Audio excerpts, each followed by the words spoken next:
अस्सलामु अलैकुम वरहमतुल्लाहि वबरकातुह। मोहतरम भाइयों, बुज़ुर्गों, दोस्तों, साउथ अफ्रीका में जिस तरीक़े की लूट मार मची, दुकानों को लूटा गया, मॉल्स को लूटा गया, कारोबार पूरे बर्बाद कर दिए गए। आप जानते हैं यह ऐसा क्यों हुआ? कुरान करीम में अल्लाह तबारक व तआला ने फरमाया, वमा असाबकुम मिन मुसीबतिन फबिमा कसबत ऐदीकुम व याफू अन कसीर। और दूसरी जगह फरमाया, ज़हरल फसादु फिल बर्रि वल बहरी बिमा कसबत ऐदिन नास। हमारे जो आमाल होते हैं, तो जो माल बर्बाद होते हैं ना, समंदरों में जो माल बर्बाद होते हैं, ज़मीनों में जो माल बर्बाद होते हैं, वो हमारे आमाल का नतीजा होता है। और मुझे साउथ अफ्रीका से ही बहुत सारे लोग, क्योंकि हमारे इस्लाह मुआशरा के मैं समझता हूँ कम से कम 2 से ढाई हज़ार मेंबर्स होंगे साउथ अफ्रीका में। वो अक्सरियत मुझे वहाँ के हालात, वहाँ के मैसेज बहुत हमेशा वो लोग भेजते रहते हैं, लेकिन मैंने कभी खुलकर वहाँ के हालात पे कभी सबक नहीं दिया। लेकिन ये इस तरीक़े की जो बर्बादी हुई, उसके बाद भी लोगों ने बताया कि मौलाना यहाँ पे ज़िनाकारी जो है, ज़िना उसको गुनाह भी नहीं समझा जाता है, और उसमें मुसलमानों की भी एक बहुत बड़ी तादाद है। और ऐसे मुसलमान भी जो मुस्लिम मुल्कों से वहाँ पे हिजरत करते हैं, जैसे पाकिस्तान, जैसे बांग्लादेश, और उनमें हमारे इंडिया के भी बहुत सारे मुसलमान शामिल हाल है। बोले माहौल ज़िना का यहाँ ऐसा है कि जिस गांव में इनका कारोबार चल रहा है, वहाँ पे किसी काली से नाजायज़ ताल्लुकात कायम हो गए, निकाह की ज़रूरत नहीं, बग़ैर निकाह के ही, यहाँ तक कि उससे 1-2 बच्चे भी पैदा हो गए। अब वो गांव का कारोबार ख़त्म हुआ, फिर किसी और जगह पे चले गए, बोले वहाँ पे कारोबार सेट हुआ, वहाँ फिर किसी काली को रख लिए। अब उसको रखने के बाद में उससे 2-4 बच्चे पैदा कर लिए, फिर और किसी जगह पे गए, फिर एक आधी काली को वहाँ पे रख लिए। बोले ये आम माहौल है, आम। लोग इसको आयब नहीं समझते, लोग इसको गुनाह नहीं समझते। उसके अलावा अगर किसी का अपना शोरूम है, किसी की अपनी दुकान है, किसी का अपना कारोबार है, अब मालिक साहब तो मुसलमान हैं, लेकिन जो काम करने वाली लड़कियां हैं उसमें कालियां भी है, उसमें गोरियां भी है। कभी काली के साथ नाजायज़ ताल्लुकात, कभी गोरी के साथ नाजायज़ ताल्लुकात, काली गोरी, गोरी काली, दोनों को साथ में लेकर चल रहे हैं। अल्लाह हिफाजत फरमाए। ये जो ज़िना है, ये इसकी खबासत और ये उसकी नहुसत है। जिन दुकानों में इस तरह के आमाल हुए, जिन मॉल्स के अंदर इस तरीक़े से ज़िनाकारियाँ हुई, और जिन कारोबार की जगहों पर, बोले ये अल्लाह का अज़ाब है, अज़ाब। और ये लोगों ने अभी तो इबरत ये हासिल करना चाहिए कि मसला सिर्फ़ माल तक आया, जानों तक नहीं आया। अल्लाह ने अभी जानों को महफूज रखा। वरना मोहतरम दोस्तों, अफ्रीका के ही मुल्क में, रवांडा में 1994 के अंदर जो जेनोसाइड हुआ था, 15 लाख से ज़्यादा लोगों की वहाँ पे जाने जा चुकी है। हम जानते हैं जेनोसाइड जो रवांडा में हुआ था वो ख़तरनाक, अफ्रीका का सबसे भयानक जेनोसाइड उसको कहा जाता है, क्योंकि ये कौम ऐसी है। हमने देखा है अभी जिस तरीक़े से उन्होंने दुकानों को लूटा, शोरूम्स को लूटा, मॉल्स को लूट लिया, कारोबार को लूट लिया। अल्लाह का करोड़ों दर्जे करम है कि कम से कम जानों की हिफाजत हुई। और दूसरी तरफ मैं और भी कुछ बातें कहूँगा, क्योंकि मुझे एक मैसेज ये भी मिला था, बोले मौलाना ये जो लूट मार मची है उसमें कुछ काले मुसलमान भी थे। यानी उनको हैरत इस बात की थी कि यार काले जो मुसलमान हैं वो भी लूट मार में क्यों शामिल हो, क्योंकि मुसलमान होने के नाते से उन्होंने ये चीज़ों से बचना चाहिए था। देखो, मैं आपको साफ साफ बोलूँगा, कुछ बातें जो है ना, मेरी बातें थोड़ी बहुत कड़वी लगेंगी आपको, तो मैं एडवांस में आपसे माज़रत और माफ़ी चाहता हूँ। लेकिन मैं आपको साफ साफ ये कहूँगा कि आप लोग इंडिया, पाकिस्तान, बांग्लादेश ऐसे मुल्कों के अंदर अपने सदक़े ज़कात क्यों भेजते हैं? क्या इसलिए भेजते हैं कि आप वहाँ मेहनत करके ये सोचते हैं कि भाई ये हमारा अपना मुल्क है, यहाँ हम पैसा भेजेंगे, यहाँ पे सदक़े ज़कात भेजेंगे तो यहाँ की गरीबी दूर हो जाएंगी, यहाँ के हालात दूर हो जाएंगे, या फ़लानी जगह हम मस्जिद बनाएंगे? ये आपकी सबसे बड़ी गलत सोच है। ये सिर्फ साउथ अफ्रीका वालों के लिए नहीं, ये जो यूके है, यूरोपियन मुल्क है, कनाडा, अमेरिका में रहने वाले भी जो मुसलमान हैं, उनसे भी मैं यही कहूँगा, आप ये सोचकर अपना ताउन इंडिया जैसे मुल्कों में ये सोचकर भेजते हैं कि यहाँ किसी मस्जिद के तामीरी काम में लगेगा। यहाँ ज़रूरत नहीं है आपके पैसों की, क्योंकि यहाँ पे आपके पैसों पे फजूल खर्ची होगी। एक मस्जिद में ऑलरेडी एक टाइल्स लगा हुआ है, एक टाइल्स जो है ऑलरेडी लगा हुआ है, और आपने पैसा भेज दिया, वो मस्जिद के ट्रस्ट के पास में करोड़ों रुपये आके पड़े हुए हैं, सड़ रहे हैं वो, उनको अब मस्ती आएगी। और कैसी मस्ती आएगी? बोले टाइल्स उखाड़ो, दूसरा लगाओ रे बोले इसकी जगह पे। ये मैंने मेरी आंखों से देखा हूँ, और मैंने पूछा भी उनको, मैं बोला यार ये टाइल्स इतना अच्छा लगा हुआ है, राजस्थान से कारीगर मंगा के आप इसको निकाल रहे हैं, दूसरा लगा रहे हैं। नहीं नहीं, तो पुराना हो गया बोले वो टाइल्स।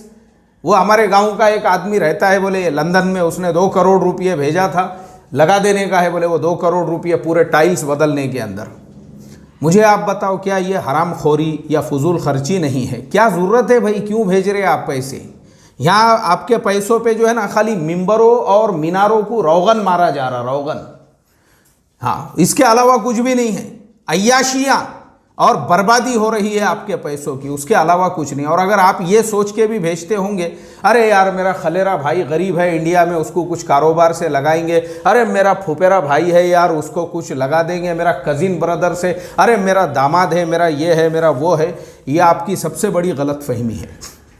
आपको ख़र्चा करना है ना, ये जो आप ज़कात वगैरह जो ख़र्चा कर रहे हैं, अरे उसी मुल्क में, मिसाल के तौर पे अगर आप साउथ अफ्रीका में रहते हो ना, वहाँ के कालों पे ख़र्चा करो। आपने उन्हीं के मुल्कों में रहकर करोड़ों की प्रॉपर्टीज़ बनाई है ना, उनके साथ हुस्ने सुलूक करो आप, क्योंकि वहाँ का जो सुलूक है ये भी कारगुजारी मुझे एक बहुत बड़े अकाबिर उनके साथ बैठा मैं वो सुना रहे थे।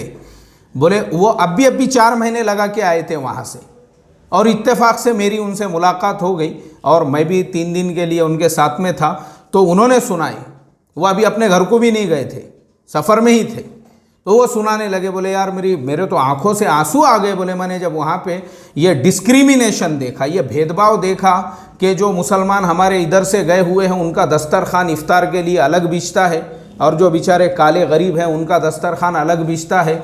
और दूसरे मुल्कों का भी बताया उन्होंने, मलावी है और उसके अलावा बोटस्वाना वगैरह ऐसे भी मुल्कों में उनका वक्त लगा था। बोले मेरे तो आंखों में आंसू आए मैंने जब देखा कि वो अफ्रीकन जो है वो मकई का आटा और पानी लेके बैठे हुए हैं इफ्तार को, और हमारे इंडिया से जो गए हुए हैं उनके दस्तरखान के ऊपर पूरी अल्लाह की नियामतें सजी हुई है। ठीक है, आप खाइए ना, और नियामतें, हम तो दुआ करेंगे अल्लाह आपको और बरकत दो, लेकिन यहाँ भेजने की जगह वही पैसों से अगर आप वो दस्तरखान पे उनको भी अपने साथ में शामिल कर लेते ना, तो उनके दिलों में ये नफ़रत नहीं पैदा होती थी।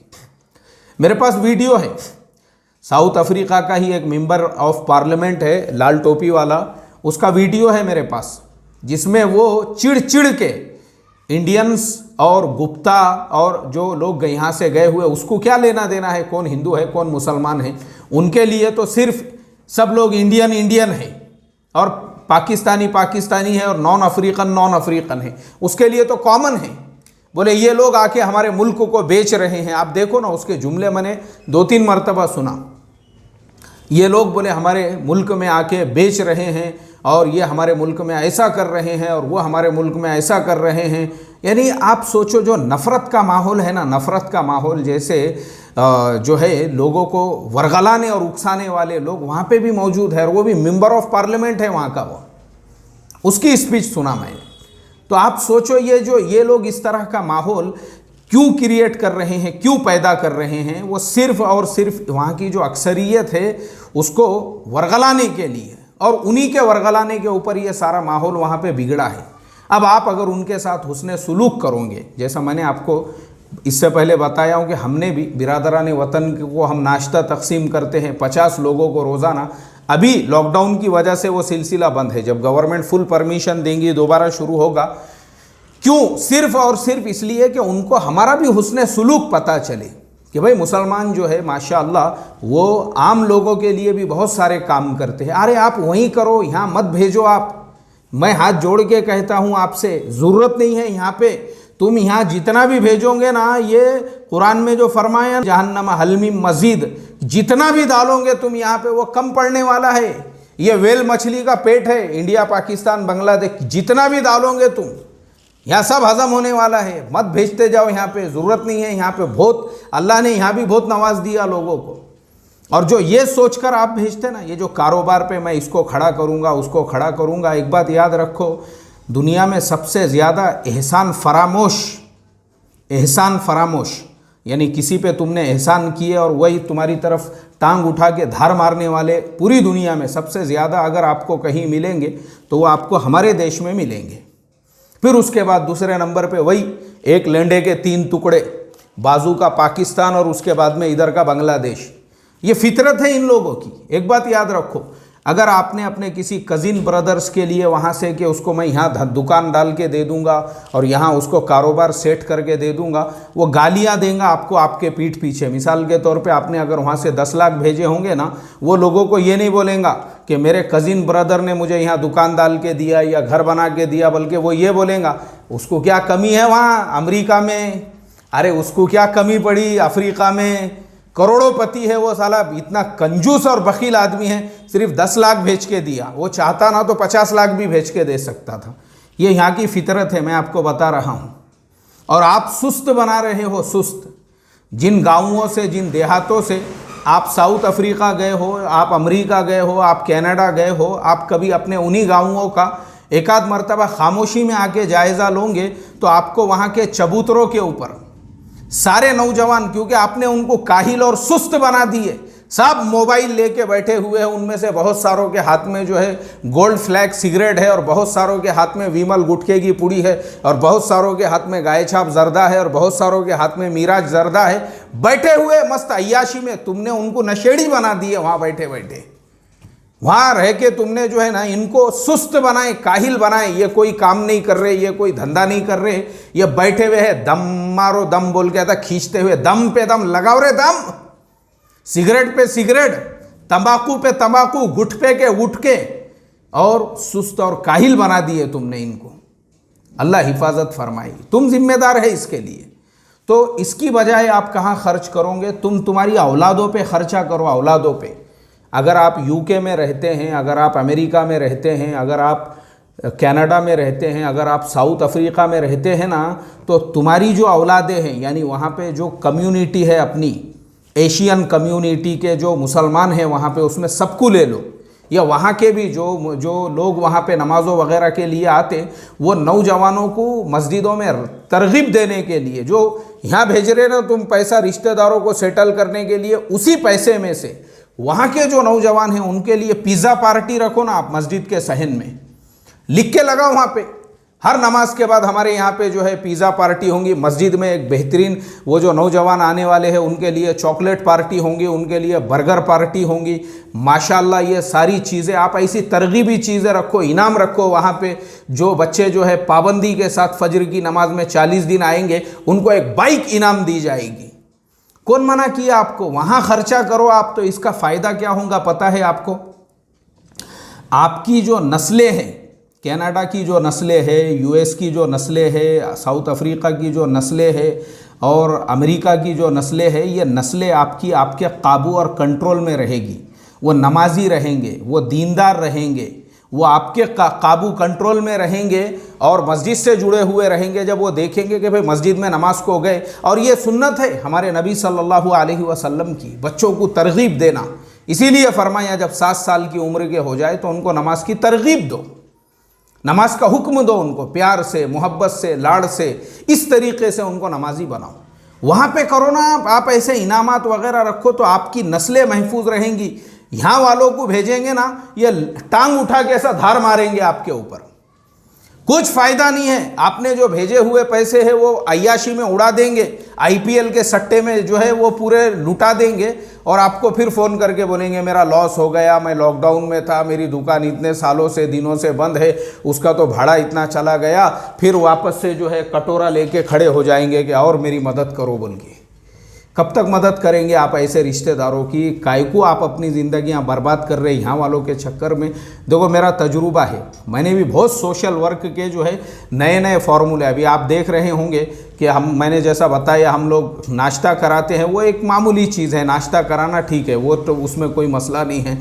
फिर वो हम जो है ये देते हैं क्या कहते हैं उसको, पेंशन योजना है, जो बुजुर्ग उलामा है उनको पेंशन देते हैं। उसके अलावा भी मेरे पास लोगों ने ये बात रखे, एक दोस्त है मेरे, बड़ी कंपनी में बड़ी पोस्ट पर है और उनका एक बड़ा फ्रेंड सर्कल है। उन्होंने कहा मौलाना मैं आपको हर महीने जो है, उनका लाखों में बजट है, लाखों में, कि जो मुसलमान स्टूडेंट, जो बच्चे हमारे जो कॉलेजों में पढ़ रहे हैं, जो बच्चे डीएड करना चाहते हैं, जो बच्चे एमबीबीएस के लिए जो है प्रिपरेशन करना चाहते हैं, या जो करना चाहते हैं एमबीबीएस के लिए, नंबर लग गया लेकिन फ़ीस भरने को पैसे नहीं हैं, हम उनका सब ताउन करेंगे। आप अपने फाउंडेशन से उसका ऐलान करो, एक वीडियो बना के डालो, और उसके बाद में जो है ऐसे जो लोग रहेंगे उनको स्कॉलरशिप दो ना, आपको कुछ करना नहीं है, फाइनेंशियल सपोर्ट 100% हमारा, आपको चंदा करने की भी ज़रूरत नहीं है, किसी से पैसे लेने की भी ज़रूरत नहीं है। पता है आपको मैंने क्या किया? मैंने उनके सामने ऐसे हाथ जोड़ा, मैंने कहा भाई अगर कोई यहाँ से हाथ जोड़ता हूँगा ना तो मैं यहाँ से हाथ जोड़ता हूँ, मेरे बस की बात नहीं है ये, लोगों की दुश्मनियाँ मोल लेना, लोगों के झगड़े मोल लेना। इसलिए कि मैंने पेंशन योजना में ही देख लिया हूँ, जो मुस्तहिकीन हैं उनको तो हम पेंशन दे रहे, लेकिन जो सुंडे मुसंडे हैं, जिनको अभी कुछ नहीं हुआ, अच्छे हट्टे कट्टे हैं माशाअल्लाह, वो भी खड़े रह गए पेंशन के लिए लाइन लगा के, मेरे को भी पेंशन दो, मैंने भी इतने साल खिदमत किया। अच्छा फिर अभी तो आप माशाल्लाह हट्टे कट्टे हैं, पेंशन तो कमज़ोरों के लिए है। नहीं मैं मजबूर हूँ, और मैंने जो है, किसी ने हीरा गोल्ड के अंदर अपना रहता घर बेच के जो है 20 लाख रुपये हीरा गोल्ड में डाल दिया, उसके पैसे हो गए बर्बाद, और वो भी खड़े रह गए लाइन लगा के, बोले पेंशन दो मुझे। मैं बोला भाई पेंशन तुम्हारे लिए नहीं है, तुमने तुम्हारा रहता 20 लाख का मकान जो है हीरा गोल्ड में डाल दिए, ऐसों के लिए पेंशन नहीं है, तो क्या तुम्हारे क्या बाप का माल है वो पेंशन का पैसा जो तुम बांट रहे, हमको भी दो। अरे तूने तेरा पैसा बर्बाद करा तो हम तुझे कैसा देंगे? ये हमारा जो है, ये कौम का मसला है, ये हमारा, मेरा तजुर्बा है। मैंने ऐसे जितने भी काम किया हूँ ना सोशल वर्क के, उसी में लोग ज़्यादा दुश्मन बने हैं। हमने भीख मांग के, लोगों से भीख मांग के, ऐसा भीख मांग के जो है ना, हमने बोले भाई हम गरीबों के बच्चों को कपड़े बना रहे हैं, तो एक घर के अंदर अगर 4 बच्चे हैं और उसमें से हमने 2 को कपड़े के लिए सेलेक्ट करे, क्योंकि अभी सबको बनाना है, और जो 2 बाकी रह गए उसके लिए घर वाले झगड़े करने को आ गए, तुमने हमारे 2 बच्चों को कपड़े क्यों नहीं दिए? अरे भाई हमने तुम्हारे 2 को दिए, उसका शुक्रिया अदा करो हमारा। नहीं, जो 2 को नहीं दिए, क्यों नहीं दिए? तुम्हारे क्या बाप का माल है वो? लोगों से तुमने कपड़े लेके आए थे, हमारे दूसरे भी 2 को दो। लोगों ने हमको ऐसी गालियां, यानी आप मुझे बताओ, अल्लाह हिफाजत फरमाए, ऐसे बुरे अल्फाज जो है वो इसलिए इस्तेमाल करे क्योंकि हमने उनके फ़ायदे के लिए भीख मांग के लेकर आए थे हमने। ये हाल है कौम का, तो तुम कहाँ पड़े यहाँ के लोगों पे एहसान करने के? सबसे ज़्यादा एहसान फरामोश दुनिया में अगर कहीं के लोग हैं, पहले नंबर पे इंडिया के, दूसरे नंबर पे पाकिस्तान, बांग्लादेश। मत बर्बाद करो इनके चक्करों में, पैसा है ये उड़ाने वाले हैं अय्याशियों में। आपको ख़र्चा करना है ना, अगर आप अमेरिका में, अफ्रीका में, कनाडा में, यूके में, जहाँ पे आप रहते होंगे, वहाँ के बच्चों के लिए करो यार, वहाँ स्कूल खोलो, वहाँ पे तालीम दो, वहाँ पे जगह जगह पे मकतब करो, और जो बच्चे मकतब में आ रहे हैं उनको कुछ और फैसिलिटीज़ बढ़ाओ उनके लिए वहाँ पे। अगर वो बच्चों को किताबें नहीं मिलती तो किताबें फ्री कर दो, कपड़े फ्री कर दो, चप्पल जूते फ्री कर दो, उनको साइकिल फ्री कर दो, उनको आने जाने की, अरे वहीं करो ना। आप कौन बोला तुमको यहाँ करने की ज़रूरत है बोल के? यहाँ नहीं है ज़रूरत, अल्लाह हिफाजत फरमाए। इसलिए मेरी रिक्वेस्ट और दरख्वास्त है, तो आप वहाँ के लोगों पे ऐसा ख़र्चा करोगे ना, वो कालों के बच्चों के तालीम वगैरह पे, बड़े हमारे नबी सल्लल्लाहु अलैहि वसल्लम के और सहाबा के नाम पर, तो मैं ये समझता हूँ उनको पता चलेगा यार ये लोग देखो हमारे मुल्क में कमा रहे हैं तो हमारे ऊपर ख़र्चा भी कर रहे हैं। तो माशाअल्लाह आपके अखलाक से इंशाअल्लाह आइंदा ऐसे हालात नहीं पैदा होंगे जो हालात अभी पैदा हुए। और ऐसे ही कनाडा और जो यूरोप के मुल्क है, यूके वगैरह और अमेरिका वगैरह, तो वहाँ के जो बच्चे हैं, जब आप उनको कैडबरी दे रहे हो और पिज़्ज़ा पार्टी हो रही है मस्जिद के सहन में, और माशाअल्लाह बच्चों को जो है खाने पीने का फुल वहाँ पे जो है इंजॉयमेंट चल रहा है उनका, और उनके लिए खेलने के लिए गार्डन वार्डन ऐसी सारी चीज़ें हो गई है, और इनाम में उनको बाइक और साइकिलें दी जा रही है। मैं समझता हूँ वो जो नस्लें हैं ना, चाहे अमेरिका के कितने भी गंदे माहौल में रहो, चाहे कनाडा के और यूके के और लंदन के कितने भी कैसे भी माहौल में रहो, वो आपके हाथ से नहीं निकलेंगे। एक बात याद रखो, वो कभी भी आपके जो है ना वो नहीं बनेंगे, माँ बाप के मुखालिफ नहीं बनेंगे वो। तो इसके लिए मेरी रिक्वेस्ट थी, दरख्वास्त थी कि अभी जो हालात आए ये हमारे लिए एक मुतनब्बह करने के लिए हैं, और जो सॉल्यूशन मैंने बताया, यहाँ मत खर्चा करो वहीं खर्चा करो, यही सॉल्यूशन है उसका। अल्लाह हम तमाम को अमल की तौफीक अता फ़रमाए, और आप लोगों को भी अल्लाह मेरी बातों पे गौर व फिक्र करने वाला बनाए कि मेरी बातों में मैं समझता हूँ आप में भी बहुत होंगे ऐसे जिनको चटके लगे हुए होंगे। ऐसे ही आपने जो लोगों पे ख़र्चा किए उन्होंने आपके तरफ भी की, आपको ख़ुद तजुर्बे हो गए होंगे बहुत सारे लोगों को, मुझे लगता है ऐसा। ये ख़ुद आपको एहसास हो जाएगा, मैं जो बात आपको समझाना चाह रहा हूँ अल्लाह वो बात आपको समझा दे। आमीन सुम्मा आमीन। अस्सलामु अलैकुम व रहमतुल्लाहि व बरकातुहू।